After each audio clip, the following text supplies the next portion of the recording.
La boda de mi hijo parecía perfecta, hasta que mi nieto llegó jadeando y dijo: «Abuelo, sal de aquí ahora». No entendía nada, pero decidí ir con él, y esa fue la decisión que me salvó la vida, porque la verdadera intención de esa fiesta era mucho peor de lo que imaginaba. Antes de continuar con la historia, no olvides suscribirte y comentar desde dónde estás viendo este vídeo. Mi nombre es José Manuel Torres, tengo 67 años, y lo que voy a contar cambió para siempre la manera en que veo a mi familia. Era el día de la boda de mi hijo Diego, 15 de septiembre de 2024, una fecha que debería ser de alegría, pero que se transformó en el día en que descubrí quiénes eran realmente las personas que más amaba en el mundo. Estaba sentado solo en una de las mesas del fondo de la fiesta, observando a todos divertirse, cuando mi nieto de 8 años, Miguelito, vino corriendo hacia mí con los ojos llenos de lágrimas. «Abuelo, abuelo, tienes que salir de aquí ahora», dijo, tirando de mi manga con desesperación. Me quedé confundido, mirando alrededor de la fiesta que parecía perfecta. La decoración estaba impecable, con flores blancas y doradas por todas partes, las mesas bien arregladas y todos los invitados elegantemente vestidos. «¿Qué pasa, hijo? ¿Qué ocurrió?», pregunté, agachándome para estar a su altura. Pero Miguelito solo negó con la cabeza, con esa expresión que los niños hacen cuando saben algo que no deberían. «Por favor, abuelo, confía en mí. Vámonos». Algo en la voz de ese niño me hizo levantarme de la silla. Durante todos estos años, Miguelito siempre había sido mi compañero, el único que realmente se preocupaba por mí desde que mi esposa Carmen murió hace 3 años. Así que, aún sin entender el motivo, decidí confiar en él. «Está bien, hijo, vamos». Recogimos nuestras cosas discretamente y salimos de la fiesta sin que nadie se diera cuenta. Al menos eso pensé en ese momento. Hoy sé que nuestra salida fue notada y que eso probablemente nos salvó. Conducimos en silencio casi 1 hora hasta mi casa en el campo, una propiedad sencilla que heredé de mi padre. Miguelito permaneció callado durante todo el camino, solo mirándome de vez en cuando con esos ojos grandes y preocupados. Fue solo cuando llegamos a casa y nos sentamos en la terraza que finalmente me contó lo que había escuchado. «Abuelo, escuché al papá hablando con la mamá sobre ti. Estaban planeando algo malo para después de la fiesta». Mi corazón se apretó. «¿Qué tipo de cosa mala, hijo?». Él respiró hondo antes de responder. «Querían que firmaras unos papeles, y si no los firmabas». Para entender lo que ocurrió en esa boda, necesito volver en el tiempo y contar quién soy yo, José Manuel Torres. Nací en 1957 en una familia humilde de Jalisco. Mi padre era agricultor y mi madre costurera. Desde los 12 años trabajaba en los campos de agave para ayudar en casa. Cuando cumplí 18 años, tomé una decisión que cambiaría mi vida. Me fui a Estados Unidos en busca de mejores oportunidades. Pasé 15 años trabajando en construcción en Los Ángeles. No era fácil. Trabajaba de lunes a sábado, a veces incluso domingos, enviando casi todo mi salario a mi familia en México.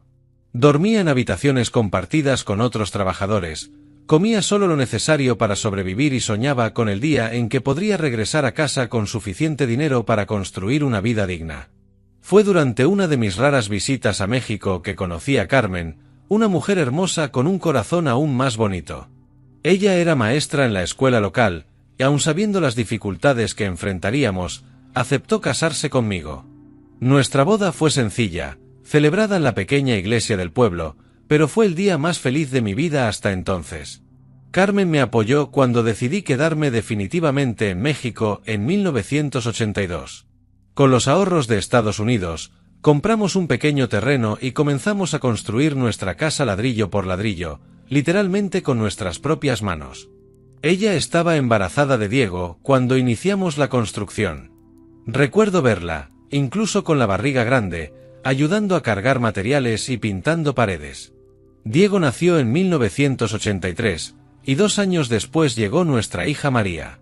Carmen continuó dando clases en la escuela local, mientras yo abrí un pequeño taller mecánico. No éramos ricos, pero éramos felices. Trabajábamos juntos, criamos a nuestros hijos con amor y valores, y construimos una vida honesta basada en el trabajo duro y la unión familiar. Los años pasaron y vi a mis hijos crecer. Diego siempre fue más ambicioso, soñaba con la ciudad grande, quería estudiar administración y abrir su propio negocio. María era más hogareña, le gustaba ayudar a Carmen en la cocina y cuidar las plantas. Cuando llegó el momento, hice todos los sacrificios posibles para que Diego pudiera estudiar en la Universidad de Ciudad de México. Vendí algunos terrenos que había comprado a lo largo de los años, pedí préstamos, trabajé días extras en el taller. Diego se graduó en Administración en 2008 y consiguió un buen empleo en una empresa de importación y exportación. Pronto conoció a Isabella, una mujer de ciudad, sofisticada y bien educada. Al principio me agradaba, pensaba que era buena para mi hijo. Se casaron en 2015 y tuvieron a Miguelito en 2016. Estaba en el cielo con la llegada de mi primer nieto. Pero también fue en esa época cuando Carmen comenzó a enfermarse. Primero fueron solo algunos dolores de cabeza, luego vinieron los olvidos, la confusión. Los médicos diagnosticaron Alzheimer. Pasé los últimos 5 años de su vida cuidándola en casa, negándome a llevarla a una institución. Vendí el taller para pagar los tratamientos, los medicamentos, las consultas particulares. Diego e Isabella rara vez aparecían para ayudar, siempre tenían compromisos, viajes de trabajo, reuniones importantes. Carmen murió en mis brazos en marzo de 2021, susurrando mi nombre una última vez antes de partir. Fue el día más triste de mi vida. En el funeral, Diego llegó tarde por una reunión de negocios, e Isabella ni siquiera lloró. Quien estuvo conmigo durante todo el velorio fue Miguelito, entonces con 5 años, sosteniendo mi mano y preguntando por qué estaba triste. Después de la muerte de Carmen, mi vida perdió mucho sentido. La casa quedó silenciosa, los días parecían no tener fin. La única alegría que me quedaba era cuando Miguelito venía a visitarme durante las vacaciones escolares. Ese niño se convirtió en mi razón de vivir, mi luz en medio de la oscuridad de la viudez. El primer indicio de que algo había cambiado en la manera en que mi hijo me veía ocurrió aproximadamente 6 meses después de la muerte de Carmen. Diego me invitó a cenar en su nueva casa, una residencia lujosa que habían comprado en un barrio exclusivo de la ciudad. Me alegré con la invitación, pensé que finalmente tendríamos tiempo para conversar, para que él me ayudara a sobrellevar el dolor de la pérdida. Cuando llegué a la casa, Isabella me recibió con una sonrisa forzada. «José, qué bueno que viniste», dijo, pero su tono era frío, distante. La casa era impresionante, pisos de mármol, muebles importados, decoración que seguramente había costado más de lo que yo gané en varios años. Miguelito corrió hacia mí, como siempre lo hacía, Isabella lo reprendió de inmediato. «Miguel, cuidado de no ensuciar al abuelo con tus manos». Durante la cena, traté de conversar sobre los viejos tiempos, sobre Carmen, sobre lo bueno que era tenernos a todos juntos. Pero Diego parecía impaciente, revisando el celular constantemente, respondiendo mensajes incluso en la mesa.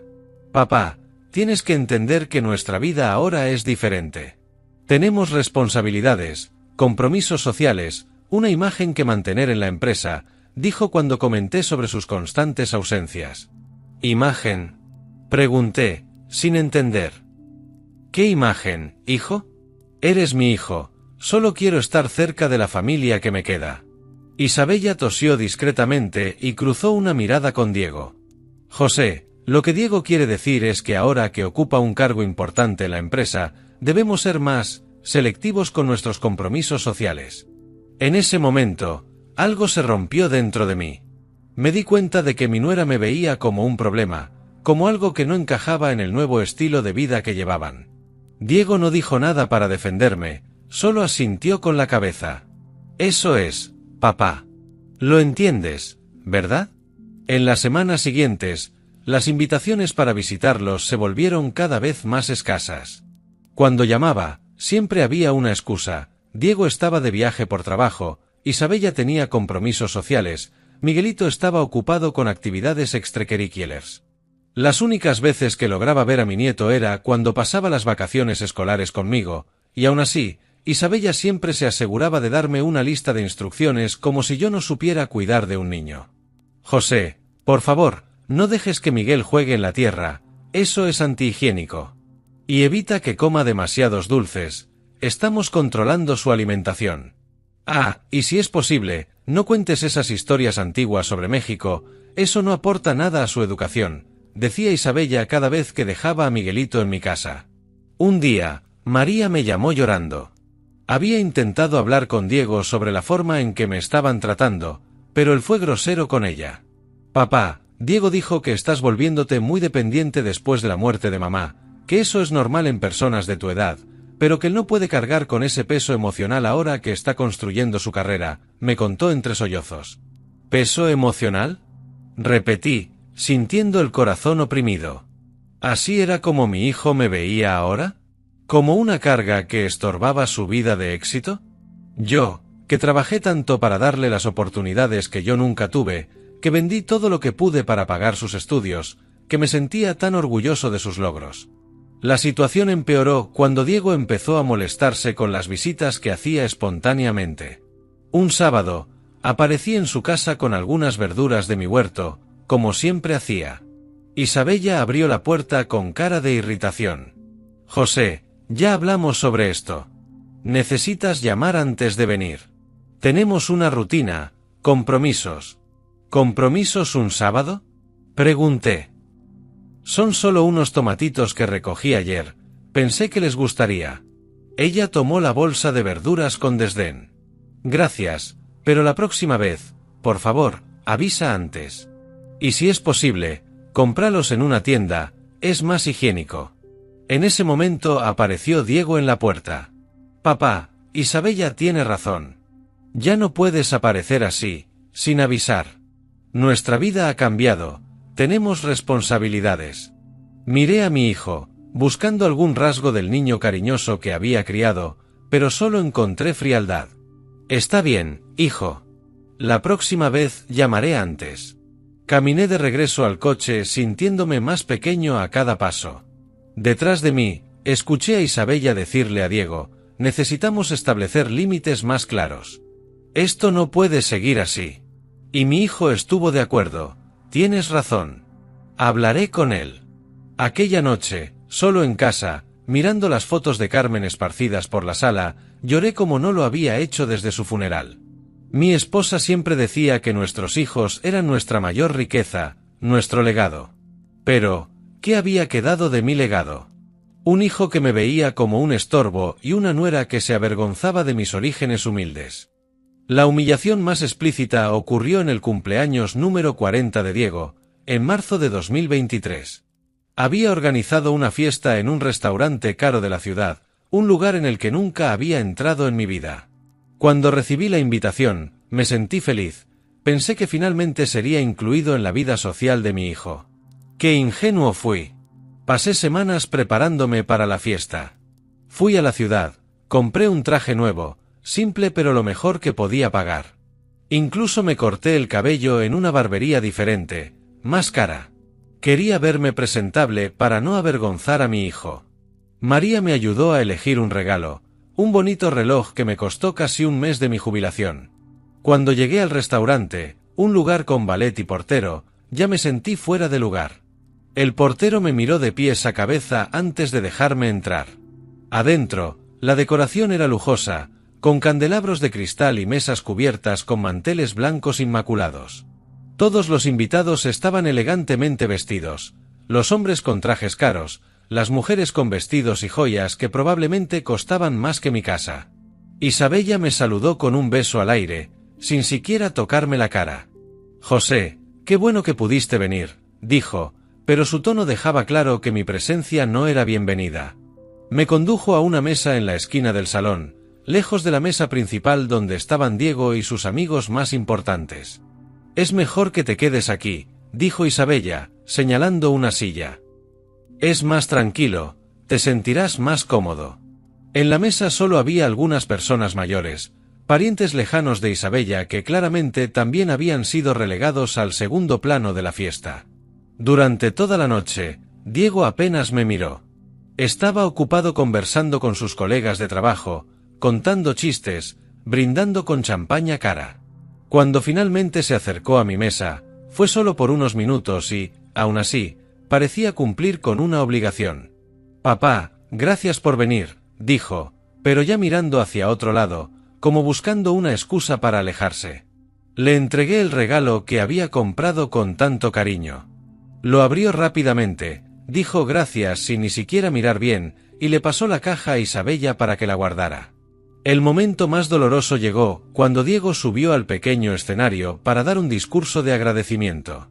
Agradeció a Isabella por su amor y apoyo, agradeció a los suegros por los consejos y la guía en los negocios, agradeció a sus amigos por la compañía. Incluso mencionó al jefe de la empresa que le había dado oportunidades de crecimiento. Pero no dijo ni una palabra sobre mí, sobre todo lo que hice para que él llegara a donde estaba. Sentado en aquella esquina oscura del restaurante, escuchando a mi hijo agradecer a todos, menos al padre que sacrificó todo por él, sentí un dolor inexplicable. Era como si todos los años de trabajo duro, todos los sacrificios, todas las noches sin dormir preocupándome por el futuro de mis hijos, simplemente no hubieran existido. Después del discurso, algunos amigos de Diego se acercaron a mi mesa. Me di cuenta por los susurros y miradas que Isabella les había hablado de mí. ¿Así que tú eres el padre de Diego?, preguntó un hombre con traje caro, con una sonrisa condescendiente. Nos contó que eres del interior, que trabajas en mecánica, ¿verdad? Trabajaba, corrigí. Ahora estoy jubilado. El hombre asintió con aire de superioridad. Ah, entiendo. Debe ser difícil para usted entender el mundo de los negocios en el que su hijo está ahora. Es un universo muy complejo, muy diferente de la vida simple del interior. Sus amigos rieron discretamente, como si yo fuera una curiosidad, un espécimen interesante venido de otro mundo.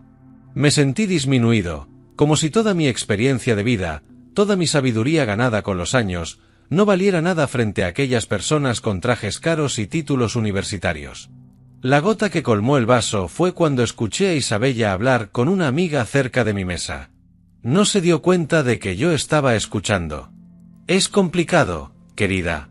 José es una buena persona, pero, entiendes, ¿verdad? No se adapta a nuestro círculo social. A veces es embarazoso. Diego está creciendo profesionalmente, y ciertas personas simplemente no encajan con la imagen que necesitamos proyectar. ¿Y qué van a hacer?, preguntó la amiga. No pueden simplemente cortar al padre de su vida. Isabella suspiró. Estamos pensando en algunas alternativas. Tal vez sea mejor que se quede más en el interior, más aislado. Visitas muy espaciadas, ¿entiendes? Por el bien de todos. En ese momento, me levanté de la mesa y salí del restaurante sin despedirme de nadie. Caminé por las calles de la ciudad hasta encontrar un taxi que me llevara de regreso a casa. Durante todo el trayecto, las palabras de Isabella resonaban en mi mente, por el bien de todos. Como si mi presencia fuera un problema que necesitaba resolverse, un obstáculo que arruinaba la vida perfecta que estaban construyendo. Al llegar a casa, me senté en la terraza donde tantas veces había hablado con Carmen sobre nuestros sueños para el futuro de nuestros hijos. Si ella pudiera ver en qué se había convertido Diego, ¿qué diría? ¿Cómo un niño criado con tanto amor podía transformarse en alguien capaz de sentir vergüenza de su propio padre? Esa noche tomé una decisión: dejaría de intentar imponerme en su vida. Si mi presencia los incomodaba tanto, me alejaría. No por ellos, sino por mi propia dignidad. A mis 67 años, no merecía ser tratado como un estorbo por las personas que más amaba en el mundo. Durante los meses que siguieron a aquella humillación en el restaurante, mantuve mi promesa de alejarme. Dejé de llamar a Diego, dejé de aparecer sin avisar, dejé de intentar participar en su vida. El silencio se convirtió en mi compañero constante. Las únicas veces que hablaba con mi hijo era cuando él llamaba, cada vez con menor frecuencia, o cuando Miguelito venía a pasar unos días conmigo durante las vacaciones. Fue durante una de esas visitas de mi nieto, en diciembre de 2023, que empecé a notar que algo extraño estaba pasando.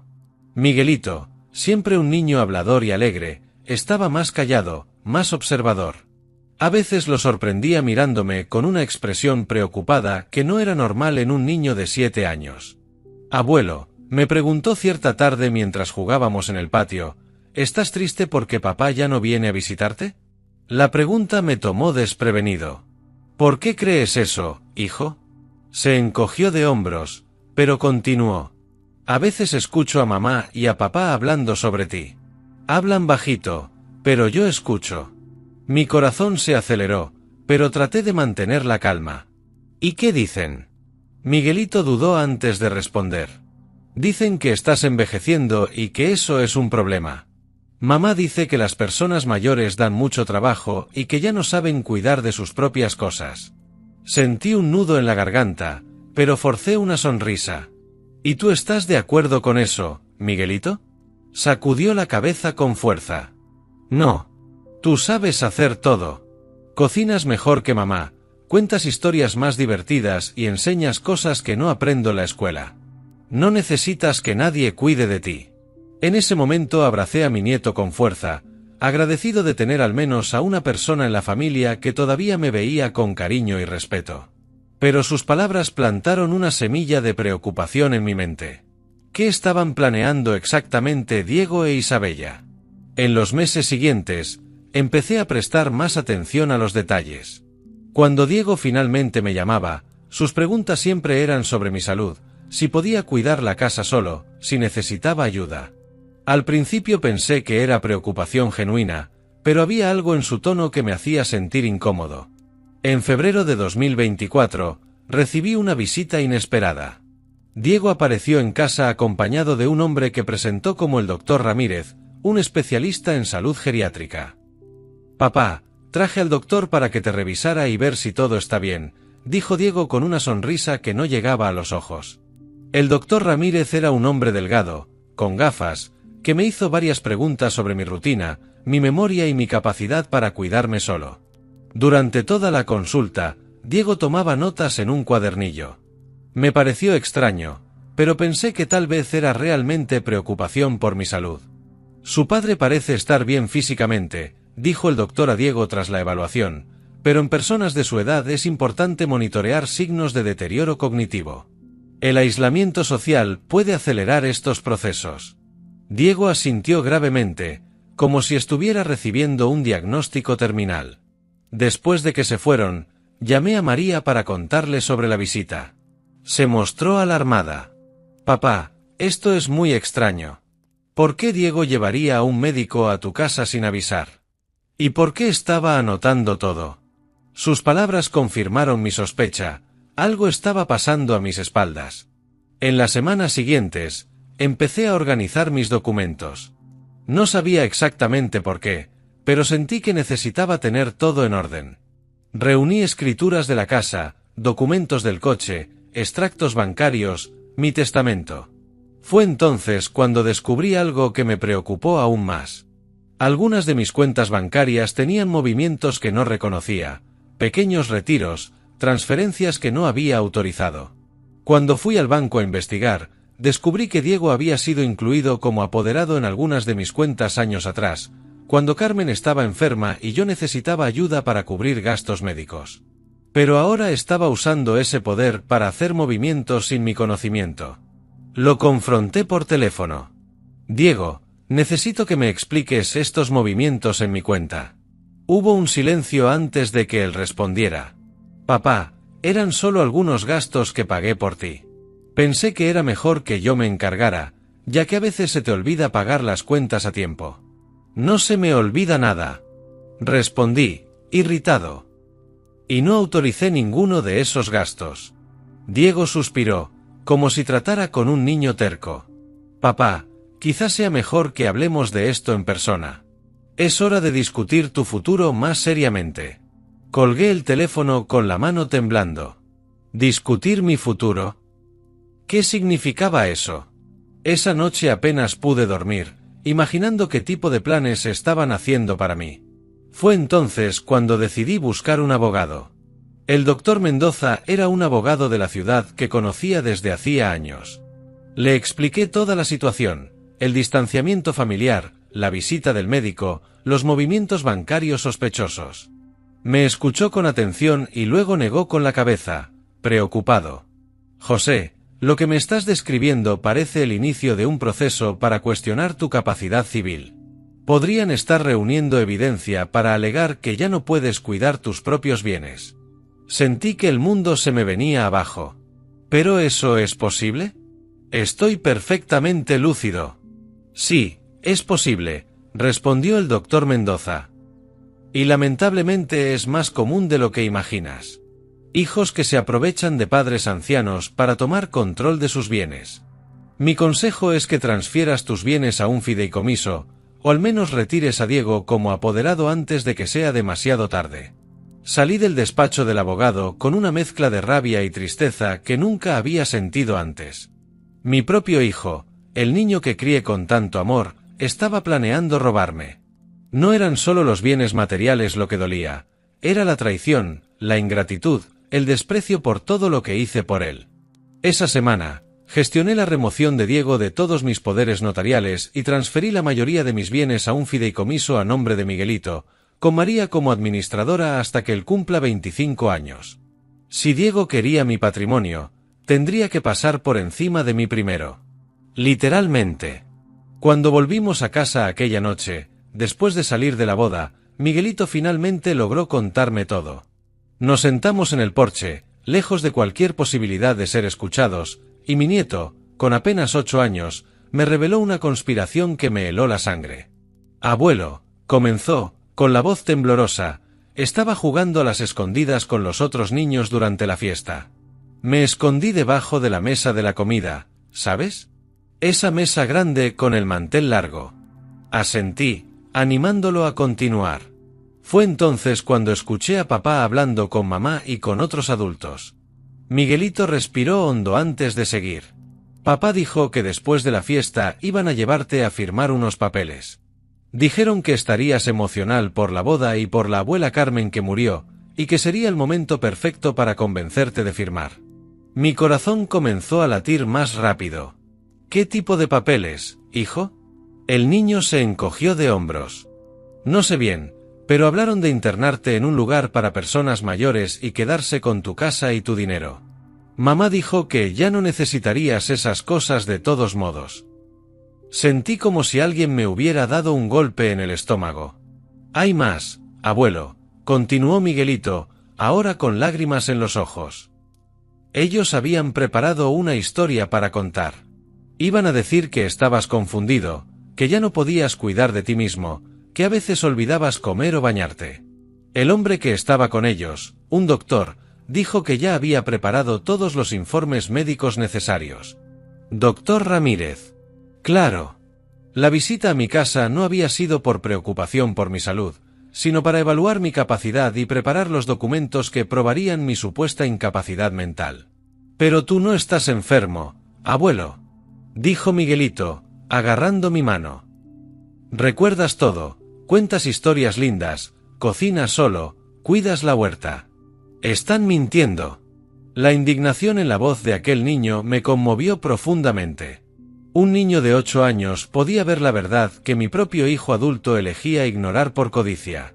Y hay otra cosa, susurró Miguelito, mirando alrededor como si temiera ser escuchado. Escuché lo que iban a hacer si te negabas a firmar los papeles. Sentí un frío recorrer mi columna. ¿Qué dijeron? Miguelito tragó saliva antes de responder. Dijeron que pondrían medicamentos en tu comida, medicamentos que hacen que la gente se confunda y olvide cosas. El doctor dijo que en unos días estarías tan confundido que podrían llevarte al hospital y decir que tuviste un episodio, y entonces los jueces creerían que necesitas ser internado. La frialdad de ese plan me dejó sin palabras. No era solo un robo, era un intento sistemático de destruir mi mente y mi dignidad. Estaban dispuestos a drogarme, a hacerme parecer loco, solo para quedarse con mis bienes. Por eso te pedí que salieras de la fiesta, abuelo, explicó Miguelito. Escuché que lo habían planeado para justo después de que los invitados se fueran. Iban a decir que querían tener una conversación familiar privada contigo, y entonces...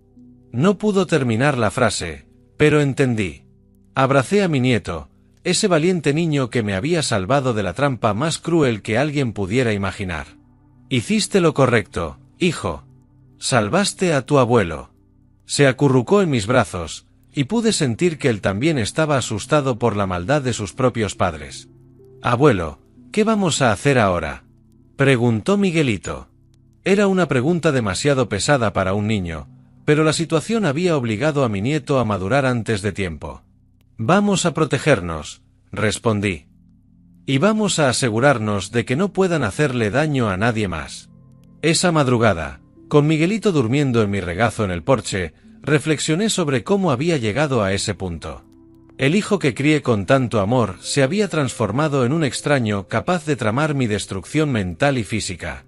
No era solo codicia, era pura crueldad. Pensé en Carmen, en lo devastada que estaría si supiera que el hijo que tanto amábamos estaba dispuesto a drogarme e internarme en un asilo solo para quedarse con nuestro patrimonio. Pensé en todos los años que trabajé para darle a Diego las oportunidades que yo nunca tuve, solo para descubrir que había criado a un monstruo.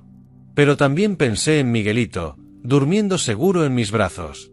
Al menos había logrado salvar un alma pura en esa familia. Ese niño había mostrado más carácter y valor a los 8 años que su padre en 40. Cuando salió el sol, ya tenía un plan. No solo me protegería, sino que me aseguraría de que Diego e Isabella pagaran por sus intenciones.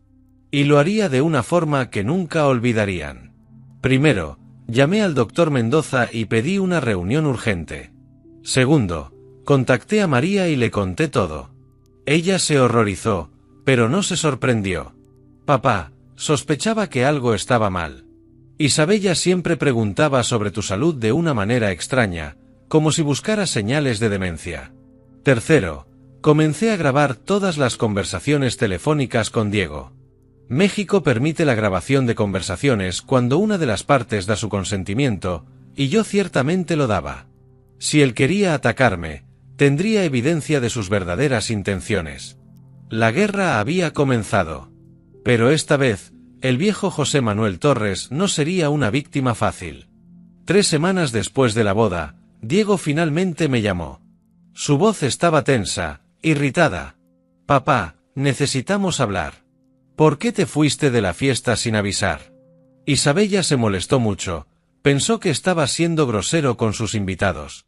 Sonreí irónicamente al teléfono. Después de todo lo que había descubierto, todavía intentaba hacerme parecer el culpable. «Diego, estaba cansado. Los viejos tenemos esas cosas, ¿no lo sabías?». Dejé el sarcasmo bien evidente en mi voz. «Papá, precisamente de eso quiero hablar. Es hora de enfrentar la realidad.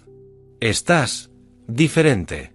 Más olvidadizo, más aislado. Isabella y yo estamos preocupados por tu capacidad de vivir solo». Ahí estaba él, siguiendo exactamente el guión que Miguelito me había contado. «Curioso que digas eso», respondí con calma. «Porque yo también quiero hablar contigo sobre algunas cosas. ¿Qué tal si vienes mañana? Solo. Tenemos mucho que aclarar». Hubo una pausa al otro lado de la línea. «Está bien, papá. Estaré allí a las 2 de la tarde». Al día siguiente, cuando Diego llegó, lo esperaba una sorpresa. El doctor Mendoza estaba sentado en mi sala, junto con un investigador privado que habíamos contratado. En la mesa de centro había pilas de documentos, extractos bancarios mostrando los retiros no autorizados, grabaciones de nuestras conversaciones telefónicas y un informe detallado sobre el plan que se había tramado en la boda. «Papá, ¿qué es esto?», preguntó Diego, visiblemente nervioso al ver a los otros hombres. «Siéntate, hijo», dije, usando por última vez ese término cariñoso con mi hijo. «Es hora de hablar sobre tu futuro». El doctor Mendoza tomó la palabra. «Señor Diego, estamos aquí para discutir las pruebas que hemos reunido sobre su intento de defraudar la capacidad civil de su padre y apropiarse indebidamente de sus bienes». El rostro de Diego palideció. «¿De qué están hablando? Esto es un absurdo». «¿Un absurdo?», pregunté, poniéndome de pie. «Entonces explíquenme los retiros no autorizados de mi cuenta. Explíquenme la visita del doctor Ramírez para evaluar mi salud mental. Explíquenme los informes médicos falsos que preparó certificando mi incapacidad». Diego intentó hablar, pero lo interrumpí. «Y sobre todo», continué, sintiendo la voz temblar de emoción, explíquenme el plan de drogarme en la fiesta de tu boda para hacerme parecer confuso y justificar mi internamiento forzado. La máscara de Diego finalmente cayó. No intentó negar nada, solo se quedó allí, con la expresión de quien ha sido descubierto. ¿Cómo lo supiste? Fue todo lo que alcanzó a decir. Tu hijo me contó, respondí. Miguelito los escuchó hablando durante la fiesta. Un niño de 8 años tuvo más decencia moral que tú. En ese momento vi algo que nunca pensé que vería, lágrimas en los ojos de mi hijo. Pero no eran lágrimas de arrepentimiento, sino de frustración por haber sido descubierto. Papá, no entiendes, intentó explicarse. Isabella y yo, necesitamos ese dinero. La empresa atraviesa dificultades, tenemos compromisos financieros enormes. Y tú, estás solo, ya no tienes nada que hacer con todo ese patrimonio. La frialdad de esas palabras me cortó como una cuchilla. ¿Entonces pensaste que era mejor robarme que simplemente pedirme ayuda? Pregunté. ¿Creíste que era mejor drogarme e internarme que hablar conmigo como un hijo debería? Diego guardó silencio por un largo momento. Cuando finalmente habló, sus palabras confirmaron que había perdido a su hijo para siempre. No iba a lastimarte de verdad, papá. Solo era para conseguir la autorización. Después podrías vivir tranquilo en una buena institución, sin preocuparte por nada. ¿Una buena institución? Repetí, incrédulo. Ibas a drogarme, hacerme parecer loco, encerrarme en un asilo, robar todo lo que trabajé toda mi vida para construir, y aún crees que me hacías un favor. En ese momento, intervino el doctor Mendoza. Señor Diego, las pruebas que tenemos son suficientes para procesarlo por intento de estafa, apropiación indebida y conspiración para cometer fraude. Sin embargo, su padre decidió darles una última oportunidad para resolver esto en familia. Miré a Diego por última vez como a mi hijo. Tienes una elección. Puedes devolver todo el dinero que sacaste de mis cuentas, firmar un documento renunciando a cualquier derecho sobre mi patrimonio y salir de mi vida para siempre. O puedes enfrentar a los tribunales y explicarle a un juez por qué intentaste drogar a tu propio padre. Diego miró alrededor de la sala, buscando una salida que no existía. ¿Y Miguelito? Preguntó finalmente. Es mi hijo. Miguelito puede visitarme cuando quiera, respondí, pero siempre acompañado de María. Perdiste el derecho de estar a solas con tu hijo en el momento en que decidiste conspirar contra mí. Y si intentas impedir sus visitas, también te demandaré por alienación parental. Mi ex-hijo firmó todos los documentos sin decir una palabra más. Devolvió el dinero que había robado, renunció oficialmente a cualquier herencia y aceptó mantenerse alejado. Cuando se iba, se volvió por última vez. Papá, lamento que haya llegado a este punto. Lo miré con toda la tristeza que sentía en el corazón. Diego, no lamento que te hayan descubierto. Lamento haber criado a un hombre capaz de hacer lo que hiciste. Ese día, salió de mi casa y de mi vida. Nunca más volvimos a hablar. Hoy, 6 meses después, vivo en paz en mi casa del interior. Miguelito me visita todas las vacaciones escolares, ahora acompañado de María. A veces me pregunta por su padre, y siempre le respondo con honestidad. Tu padre perdió el rumbo, hijo. Pero tú no necesitas seguir el mismo camino. Descubrí que María también fue víctima de los planes de Diego. Él había intentado convencerla de apoyar la idea de internarme, pero ella se negó. Por eso también fue apartada de las reuniones familiares. Ahora, ella y Miguelito son mi verdadera familia. Isabella intentó contactarme algunas veces, pidiendo disculpas y alegando que todo había sido idea de Diego. Pero sé que eso no es verdad. Ella fue quien más mostró desprecio por mí a lo largo de los años. No hay perdón para quien planea destruir a alguien solo por codicia. La lección que aprendí es amarga, pero necesaria. A veces, las personas que más amamos son capaces de las peores traiciones. Pero también aprendí que el amor verdadero aún existe, en el corazón puro de un niño que tuvo el valor de salvar a su abuelo, en la lealtad de una hija que se negó a participar en un plan cruel, en la dignidad de un hombre mayor que no se dejó destruir por la maldad ajena. José Manuel Torres, 67 años, sigue viviendo. Solo, pero no solitario. Traicionado, pero no derrotado. Y sobre todo, libre de personas que confundían amor con oportunidad, familia con patrimonio, cuidado con control. Cuando Miguelito crezca y algún día me pregunte cómo identificar a personas verdaderamente buenas, le diré: hijo, las personas buenas no necesitan de tus bienes para quererte. Te aman incluso cuando no tienes nada más que ofrecer, excepto a ti mismo. Y esa, quizá, sea la herencia más grande que puedo dejarle, la sabiduría de distinguir entre amor verdadero e interés disfrazado. Una lección que aprendí tarde, pero aún a tiempo de proteger lo que realmente importa.